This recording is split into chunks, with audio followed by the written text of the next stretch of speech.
Councillor Mattis, so I will get started. Call this committee of the whole meeting, Council Town of Oliver, Monday, June 28th, 2021. Call this meeting to order. Are there any late items to add to the agenda? CAO? Acting CAO? There's no late items. Thank you, Your Worship. Okay. Then I would look for a motion to adopt the agenda as circulated. So moved. Moved and second. Call the question. Is anyone opposed to the motion? Motion is carried. Moving to adoption of prior minutes, the adoption of June 14th, 2021 Committee of the Whole meeting minutes. Can I get a mover to adopt those minutes as circulated? So moved. So moved. Second. Second, thank you. Any further discussion? Call the question. Is anyone opposed to the motion? Motion is carried. Moving to our business item, current pest management practices. I will pass this over to the Director of Operations, who has prepared a presentation and a report for us. Director. Thank you, Your Worship. Council asked or directed staff to bring a report to a future committee of the whole meeting regarding current practices to determine Council's wish regarding the use of rodenticides on town properties.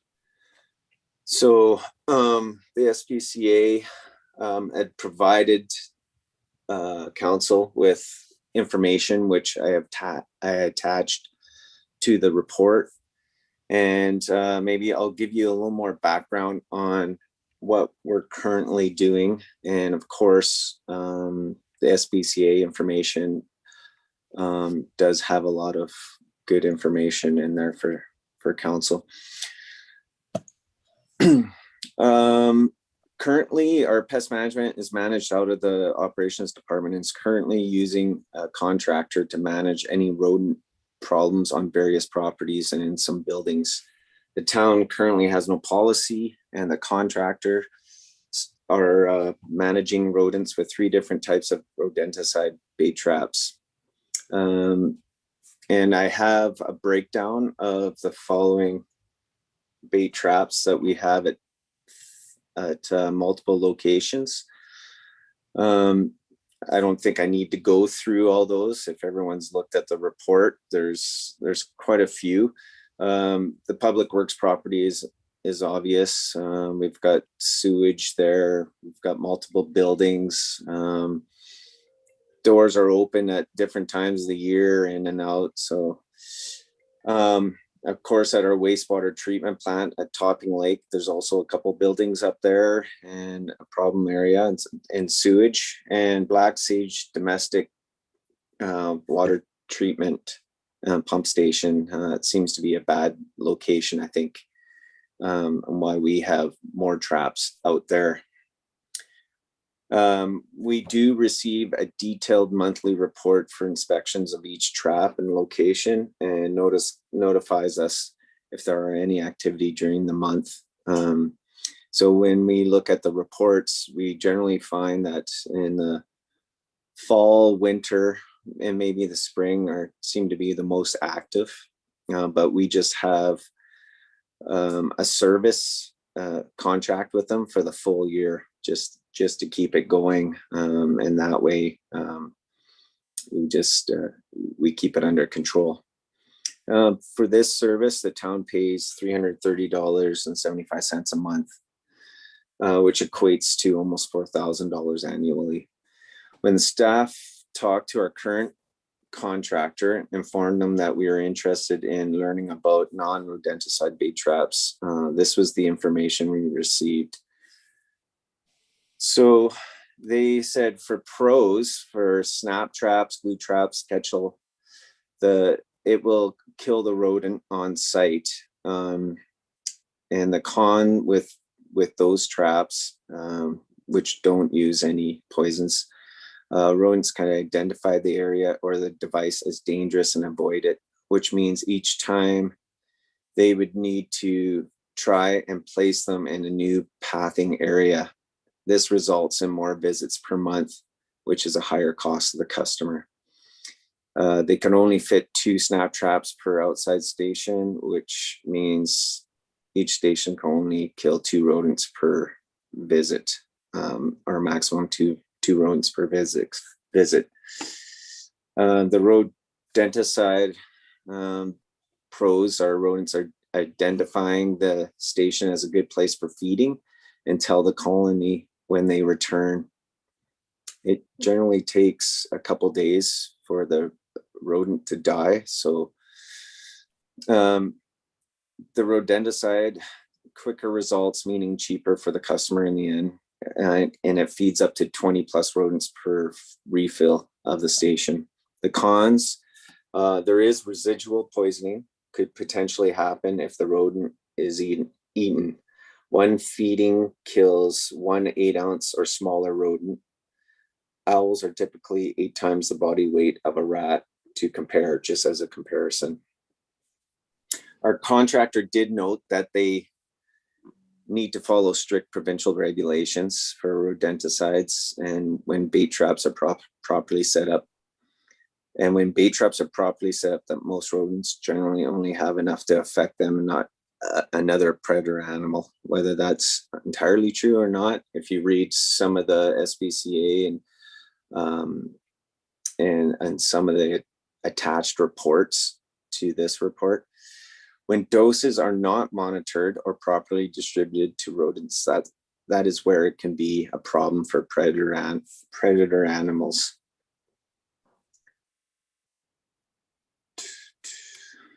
So when I was speaking to one of the gentlemen, our contractors, he did say that the rodent usually takes just enough what he needs, and that typically will kill over a couple days that particular rodent for its size. They don't overeat or anything like that and carry more than they need to. The town has recently received a few pieces of correspondence encouraging the town to ban anticoagulant rodenticides on town-owned properties. Correspondence is attached from the SPCA, like I mentioned, including reports completed by the District of North Vancouver about the harmful effects of rodenticides, and cites several reports of its potential harmful effects. Many different species of predator animals can be affected by this poison. And this poison bait is made to smell and taste favorably for rodents, which attracts them to these locations. It generally takes several days for the rodents to die, and during that time make them susceptible to non-target wildlife. So, I mean, under recommendations, I originally put staff recommended staying with the current practices, but I was sort of flip-flopping back and forth. And then I talked to Diane too, and she did point out if council were to choose to implement a ban on rodenticide use on town-owned property, a pest management assessment will be required to be carried out by a pest management service provider or a qualified professional. To ensure a successful pest management program, the District of North Vancouver's policy states that it is critical that the qualified professional or pest management service provider continues to supervise the monitoring sites of pest management activity that involves some form of mitigation and population control. And if that's what council would wish, we could have our contractor who can do either way, or can do the rodenticides or just the other trapping methods. It's just that the costs are going to be 3 to 4 times as much because they have to come out more frequently. They have to move the traps around. It's just, there's more manual labor involved. So council's options right now are that council asks staff to continue using the same pest management practices on all town properties, or that town council asks staff to make changes in the new budget year and ban the town uses of anticoagulant rodenticides starting in 2022, and for staff to create a pest management town-owned property policy, or that council ask staff to bring back more information. I'll take any questions. I can answer them. Thank you, Director. Councilor Mattis. Thank you, Your Worship. It wasn't in the report. Do we have any breakdown of success with this process we're using now, inside versus outside? That's a good question. I should have went back in the reports. I can get that information. I just flipped through a couple months, but there were recent, actually one was recent. We didn't have any kills in the last report. And then I flipped back to one that, and it doesn't state how many kills. It just says that it's active. So they know that a rodent's going in there and taking some of that rodenticide. Okay. But I don't have it doesn't give me a number. It just tells you which baits are active. And there were several. Okay. I guess the reason I asked that question is because do we have anything at risk outside from rodents? When I read through all of this, it made me ask, why do we put traps outside when our risk is inside? Because the problem is with animals that eat rodenticide outside, getting picked up by other predators once they've died or even before they've died, and then ingesting and dying from that point. But if we're only using traps inside our buildings where our risk really lies, then there's no risk to other predators no matter what we use, whether it's traps, glue, rodenticide, it really doesn't matter. So the question was why are we trapping animals outside? That's a good question. I mean, I know at Public Works, we have our doors open so many times during the day.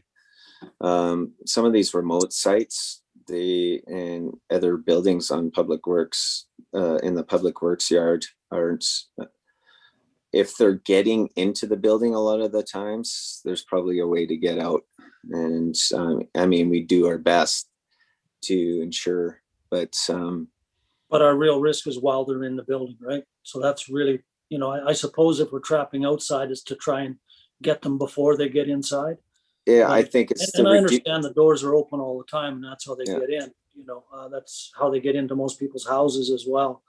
But again, I go back, and this is just kind of not to be answered, but just to stay, I wonder why we're spending money on trapping outside when maybe we should just have more traps inside. I think it's to keep the population down just in our area, even our Public Works yard with sewage and other things in our yard that may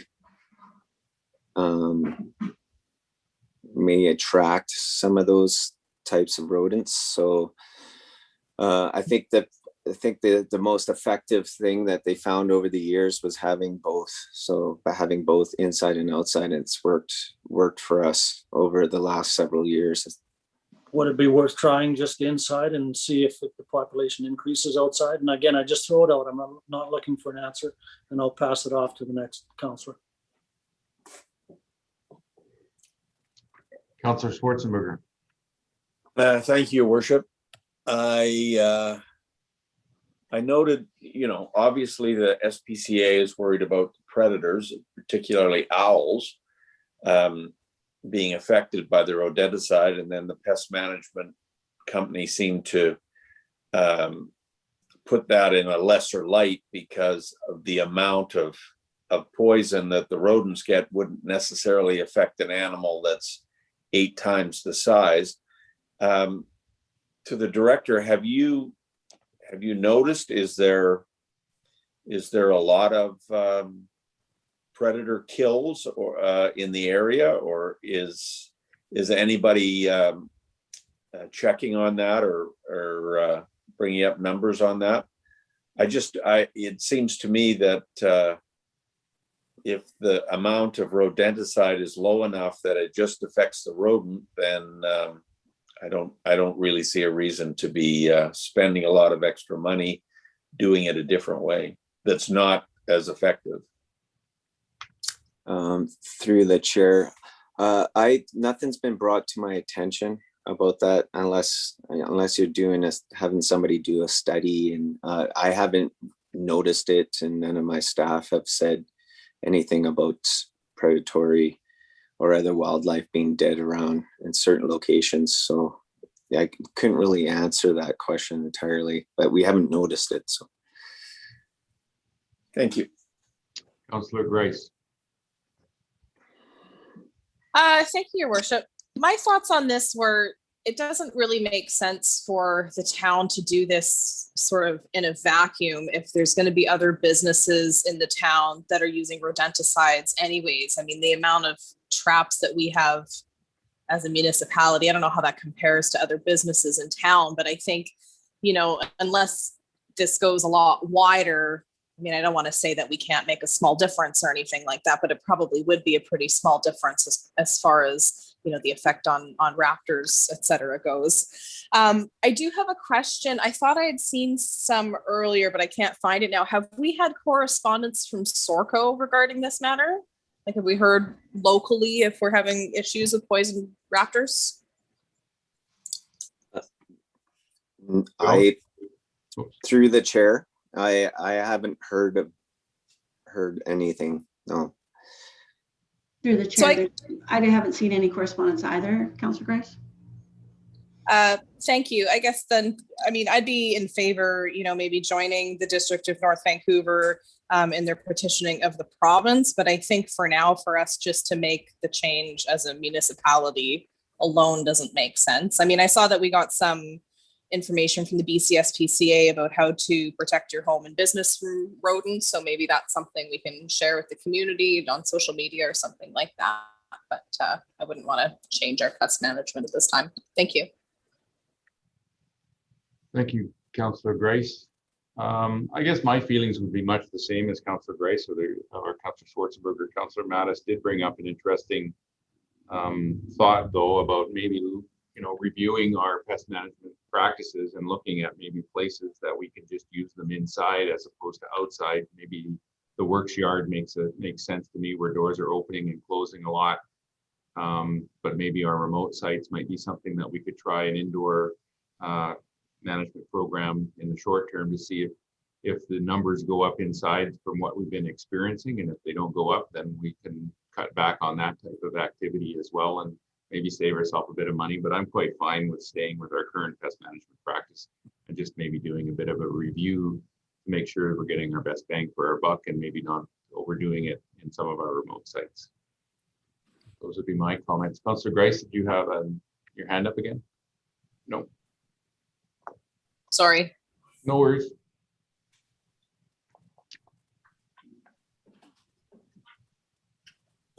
I don't see any further hands up. Councillor Schwarzenberger.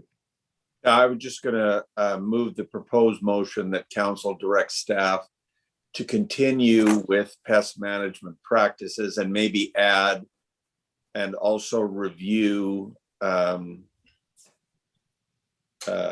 indoor only traps in isolated situations and report back to council.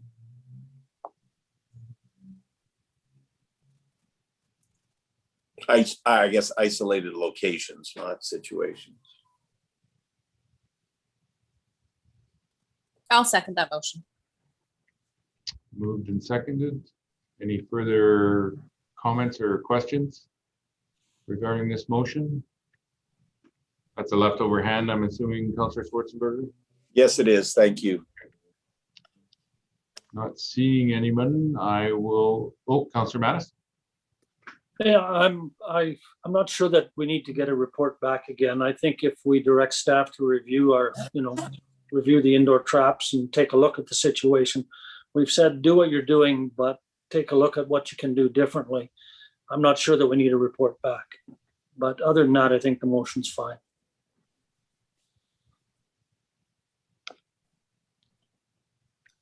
I'm good either way. Whatever, perhaps the director could tell us what would make him most comfortable. Through the chair. Well, I agree with Councillor Mattis. I mean, what we can do is I'm going to get more information from our current contractor and see how effective it'd be, and even try it over the winter at the more remote locations I wouldn't suggest it at Public Works just because of too many bay doors and doors opening in the fall and winter. And I think it may work better just at those other locations though, for indoor only.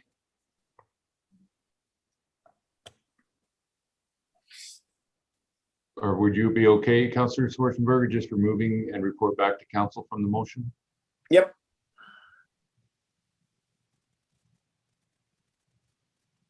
I'm good as well as the seconder. Okay, we have a motion on the table. I will call the question. Is anyone opposed to the motion? And the motion is carried. I don't think we have any public in attendance. So we will go to adjournment. Can I get a motion to adjourn? So moved. So move. Second, please. Second. Thank you. Call the question. Is anyone opposed? We are adjourned. Motion is carried. We are adjourned. See everybody at 7 p.m. for our regular council meeting.